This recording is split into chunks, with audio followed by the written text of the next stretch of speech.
In today's video, I'll show you how to create a strong password generator so you never get hacked again.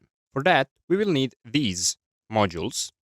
First one is secrets module, then string, and the final one is random module. I will create a function and name it pass, short for password, that is going to create that strong password.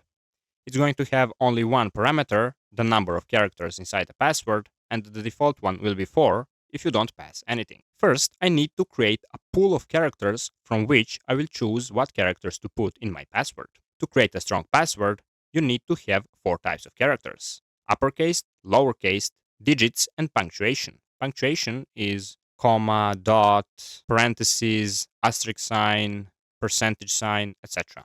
And for that instance, I will use this string module. Chars will be the variable name of my pool. From string module, I will want to add ASCII letters. These are both uppercase and lowercase. Then from string module, I will add digits. And from string module, I will add punctuation.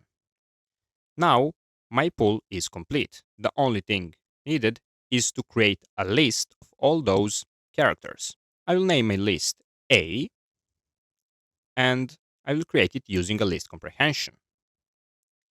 I will use secrets module, and from secrets module, choice function. And here I will pass an iterable, not an iterable, sorry, this pool chars, from which I will choose which character to use. Why from secrets? You know I can use this choice from random module as well, because secrets has a built-in cryptography from my operating system, so it's much safer than random. That's why it's preferred if you use secrets. For how many times I want to choose that? For as many times as my user passed, which is this n times in range n. I named this underscore because I don't need to use this variable. I just need to run this choice, secrets.choice n times. Now I have my password, but it's actually a list, not a string, and I want it to be a string. For that, I will use join function, and it will join everything without any separation. That's why here I will write an empty string. Dot join and pass the list. Also, I imported this random, sorry, if you want to have an extra layer of protection. You can use shuffle, random.shuffle, and to shuffle this list. This way, you add an extra layer of randomization, and it will make your code even faster. I mean, your password even safer. Now, let's run this code sometimes to see how it works. Print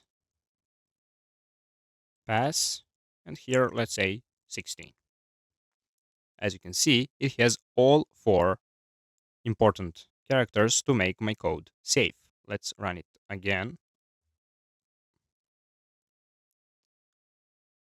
As you can see, again, let's run it again, and you can run it as many times as you want and pick the one that you like.